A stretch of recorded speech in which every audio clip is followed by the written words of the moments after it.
రాత్రి 12 గంటలకు రవి కళ్ళు తెరుచుకున్నాడు. పాత గడియారం టిక్ టాక్ అని మోగుతున్నది. ఈ గడియారం పని చేయలేదు కదా. ముళ్ళు వేగంగా తిరుగుతున్నాయి. 12, 15, 12, 30. గడియారంలో అక్షరాలు కనిపించాయి. నాతో ఆడతావా? ఎరుపు కళ్ళు మెరుస్తున్నాయి. ప్రతి టిక్ టాక్కి నీ జీవితంలో రోజు తగ్గుతుంది. గడియారం మాట్లాడింది. రవి పరుగెత్తాడు. గడియారం తేలుతూ అనుసరించింది. Tick tock tick tock. అద్దంలో చూశాడు. జుట్టు తెల్లబారుతున్నది. ముడతలు పడుతున్నాయి. ఆపు! అరిచాడు. నేనే సమయం.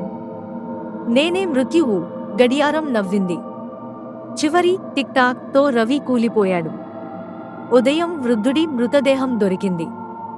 గడియారం ఇంకా టిక్ టాక్ చేస్తూ కొత్త బలిని వేచి చూస్తున్నది.